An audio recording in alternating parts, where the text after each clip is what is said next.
Hello, Kamato Class! Welcome back sa isa na namang pagtuklas ng Aralin sa Mathematics, which is all about calculating the measures of central tendency of ungrouped data. The following figures best describe the central tendency. The first represent the mode, the second represent the median, the third represent the mean. Let us get started on it.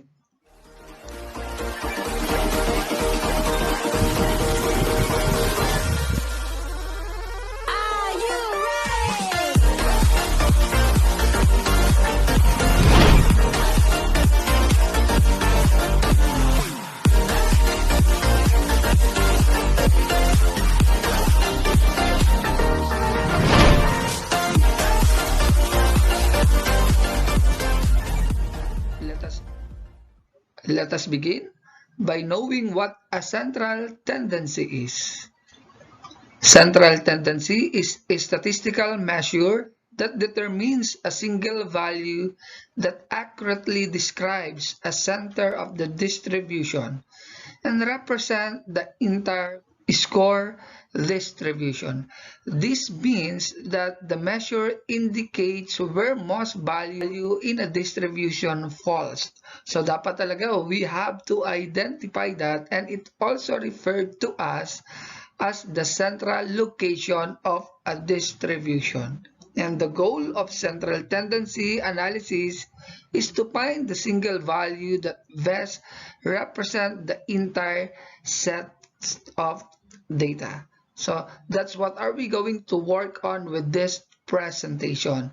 And when we talk of central tendency, we are talking of the mode, the median, and the mean. So let us begin knowing that one at a time. The mode is the category or score in the distribution with the highest frequency or percentage, like this figure. So sa figure na to, kung alin yung pinakamarami from the distribution or the most frequent appear, yun yung tinatawag nating mode, and that is that one. So yun yung tinatawag nating mode. So I hope na nagiget natin. So we will be given an example later on. The median is the score that divides the distribution in half, with half of the cases above and half below it. In addition, the median is the middle score in a distribution, or the average of the middle scores, like this. So when we have that given figures, kung mapapansin natin, mayroon tayong 1, 2, 3, 4, 5, 6, 7, 8, 9. So siyam yung ating pinag-uusapan na persons with that presentation. Dahil siya yung pinag-uusapan natin, yun yung ating magiging median. Kasi siya yung pinakang nasa gitna ng illustration. So that's all about median. The mean is the arithmetic average obtained by adding all of the scores and dividing by the total number of scores. So with formula tayo. So ito yung formula natin. This symbol means mean. So this is summation of x over n. So x bar, this one, equals the sum of all the score x. So sum of all the score x divided by the number of score n. So we'll be talking of that later on. So it is somewhat like this.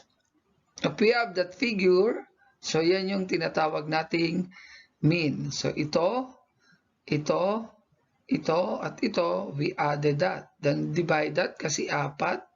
So, yun yung pagkuha ng ating mean. Okay, mas alamin natin ang central tendency sa pamamagitan ng mga halimbawa. So, let us begin. Consider this example. In the sprint race, Beng timed 15 athletes to the nearest second.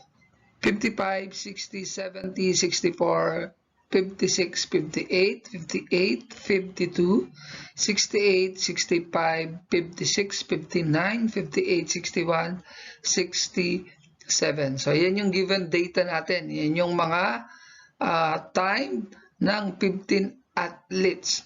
So, one at a time, alamin natin o kunin natin ang mode, median, at mean. So, let's start with the mode.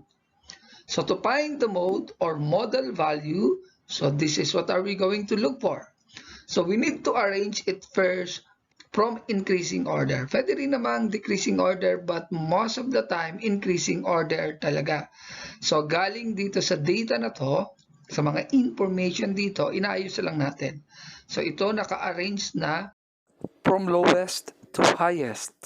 Then, dahil lang pinag-uusapan natin ay mode, so ito yung most frequent appear sa ating distribution. So, titingnan natin kung alin ang may pinakamaraming value. 52 nag-iisa. Since this is arranged to increasing order, madali na nating ma-identify kung alin yung mas madami. So, ang 55, isa lang naman. 56, dalawa. 58, tatlo. 59, isa lang. 60 is 1. 61 is 1, 64 is 1, 65 is 1, 67 is 1, 68 is 1, 70 is 1. So, 58 yung may pinakamaraming nag-appear sa ating information. So, 58 appears 3 times. So, makikita natin dito more often than the other value. So, ang mode natin dyan ay 58. So again, kung alin yung pinakamadami ang frequency, so yun yung tinatawag nating mode. Okay, so let's continue the same given. So, same given pa rin yung nating pinag-uusapan, but this time around, ang kukunin naman natin ay median. So from the definition kanina, ito yung pinaka-middle term. So naka-arrange pa rin siya, same yung kaninang ating pinag-uusapan. So, to determine the answer, para tayo ay hindi malito, pwede mo yan pag-partnerin. Halimbawa, si 52 at 70.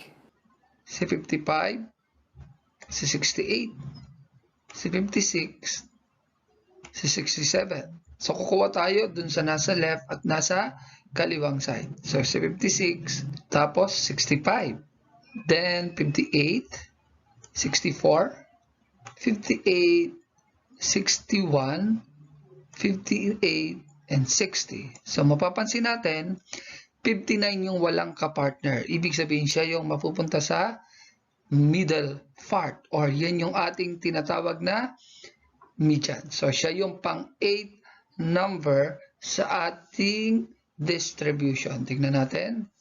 So, we have 1, 2, 3, 4, 5, 6, 7, 8. So, paano malalaman kung siya yung pang-8 number? Using this formula. Median is equal to n plus 1 all over 2. So, yung n, yung number ng given. So, kung yan ay 15, batay sa given, so yun yung ipapalit natin doon. So, kaya magiging 15 plus 1 divide 2. 15 plus 1 is 16 divide 2, that will be 8. So, ibig sabihin, pang-8 na place yung magiging median natin. Ay, paano if we are going to add another data? Kunyari, naglagay tayo ng isang athlete, ginawa natin itong 16. So, ibig sabihin 16 na yung athletes at nagdagdag tayo ng time, and that's 70. So, yung dinagdag mo doon, dito na natin ilagay kasi increasing naman yan. So, nagdagdag din tayo. So, maiiba na ngayon yung given natin. So, gamit uli yung formula n plus 1, which is 16 na tayo plus 1 kasi 16 na yung athlete. 16 plus 1 is divide 2. 17 divide 2, yan ay 8.5. So, hindi na 8 number. So, it is 8.5. Ibig sabihin ng 8.5, nasa pagitan ni 8 at ni 9. Again, nasa pagitan ng 8 at 9. So, kaya ito na yung magiging ano natin. Nasa pagitan ng 8 at 9.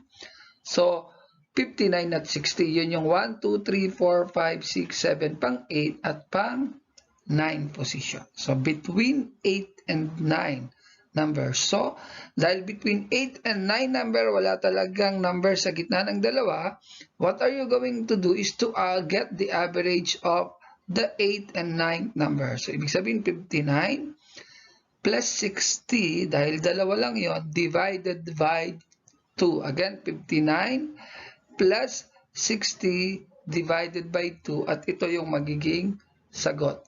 59.5. And that will be our median. I hope na get natin yung pagkuha ng median. On the other hand, alamin naman natin ang pagkuha ng mean. Sabi natin kanina, when we talk of the mean, it is the average. So you are adding and divide it kung ilan yung number ng athletes. So gamit ang formula, we have this one. So mean is equal to the summation of x. So ang x natin yan yung mga given all over n. So ibig sabihin nito, summation of x, i-add natin yung lahat. 55 plus 60 plus 70 plus 60 plus 56 plus 58 plus 58 plus 52 plus 68 plus 65 plus 56 plus 59 plus 58 plus 61 plus 67. Ito yon.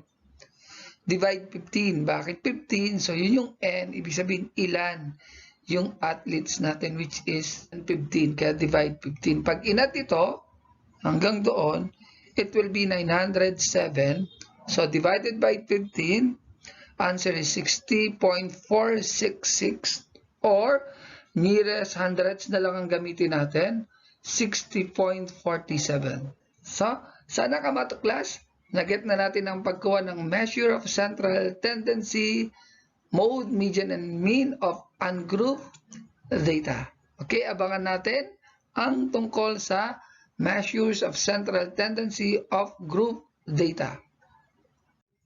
God bless us.